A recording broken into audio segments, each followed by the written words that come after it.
نبی کی امت کو ماہ رمضان عطا کیا۔ سبحان اللہ۔ رمضان المبارک دا مہینہ بڑا شان والا مہینہ ہے، بڑے مبارک گھڑیاں ہیں اس میں۔ نبی پاک علیہ السلام فرماتے ہیں جب میرا امتی خدا کا بندہ روزہ رکھ لیتا ہے اسے کیا خبر کہ سمندر کے تالابوں کی مچھلیاں دعائیں استغفار شام تک کرتی رہتی ہیں۔ سبحان اللہ۔ میرے اور آپ کے نبی پاک علیہ السلام فرماتے ہیں کہ روزے دار کا اتنا مقام ہے کہ ایمان والوں جب شام کا وقت ہوتا ہے، دیکھیں آپ اپنے گھر میں کوئی مستری لگا لیں کام کے لیے، پورا دن وہ محنت کرے گا لیکن مزدوری آپ شام کو دیں گے، اجرت آپ اس کو شام کو دیں گے۔ تو اللہ تعالیٰ کی ذات فرماتی ہے کہ جب نبی پاک کا امتی میرا مومن بندہ روزہ رکھ لیتا ہے، پورا دن روزہ رکھ کر میرے نبی پر درود پڑھتا ہے، روزہ رکھ کر قرآن کی تلاوت کرتا ہے، روزہ رکھ کر اللہ کی ذات فرماتی بھلائی کرتا ہے، روزہ رکھ کر دعائیں استغفار کرتا ہے، پورا دن وہ محنت کرتا ہے، لیکن اللہ کی ذات فرماتی ہے جب افطاری کا وقت قریب آتا ہے تو میرا مالک کے کائنات فرماتا ہے میرے بندے کا اجرت لینے کا وقت ہوتا ہے تو خدا کو مالک کے کائنات کو اجرت دینے کا وقت ہوتا ہے۔ اللہ کی ذات فرماتی اس وقت میں بندے کو اتنا قریب ہو کے دیکھتا ہوں۔ موسیٰ علیہ السلام نے عرض کی مولا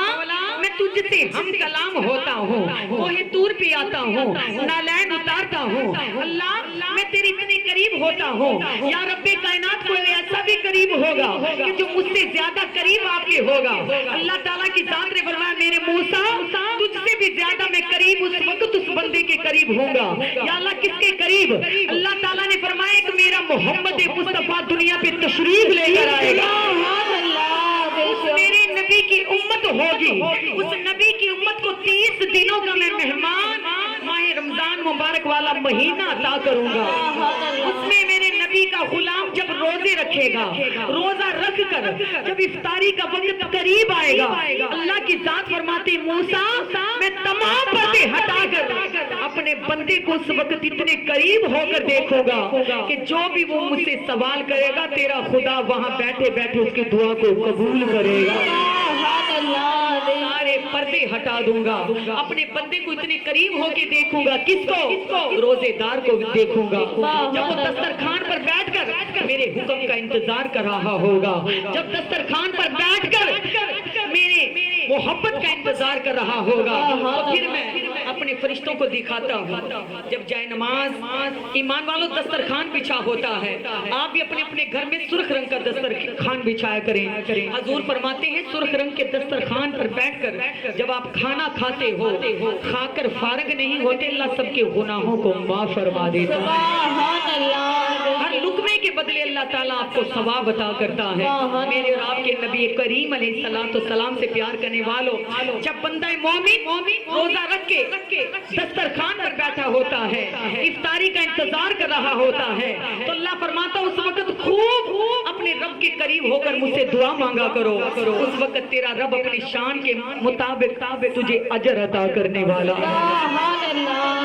نبی کونین سے پیار کرنے والوں وہ وقت ایسا ہے کہ اللہ تعالیٰ اپنے فرشتوں کو دکھاتا ہے، فرشتوں دیکھو تم کہتے تھے آدم کو نہ بنانا، فساد کرے گا، خون ریزی کرے گا، دیکھو یہ کون بیٹھے ہیں؟ عرض کریں گے مولا کائنات یہ تیرے نبی کے امتی بیٹھے ہیں۔ اللہ کی ذات فرمائے گی نبی کے امتی ضرور ہیں لیکن یہ کہو یہ جنت والے بیٹھے ہوئے ہیں،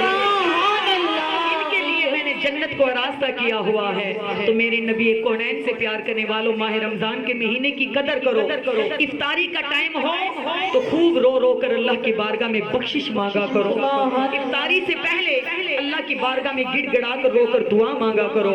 اپنا وقت کچن میں نہ اس ٹائم زیادہ گزارو بلکہ سارے کام نمٹا کر اس وقت نبی کونین کی بارگاہ میں درود پڑھ کر اللہ کی بارگاہ میں واسطے نبی کے دے کر دعا مانگو تو صحیح، اللہ سے مانگو تو صحیح، اللہ ضرور عطا کرتا ہے کیونکہ وہ رحیم بھی ہے، کریم بھی ہے، خبیر بھی ہے،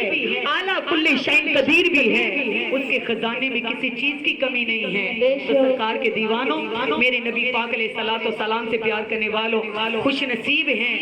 میرے محبوب سے پوچھا آقا جو کوئی کسی کی افطاری کرواتا ہے تو اللہ تعالیٰ اس کو کیا کرتا ہے؟ میرے نبی کونین فرماتے ہیں اللہ تعالیٰ اس کو جہنم کی آگ سے بری کر دیتا ہے،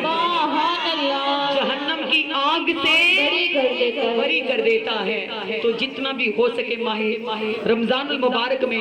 خیرات کیجئے, صدقہ خیرات کیجئے, افطاری کروائیں, حق والوں کو حق دیں, نبی کی ذات پر درود پڑھیں. روزے کا نام مطلب کیا ہے؟ میرے محبوب دو عالم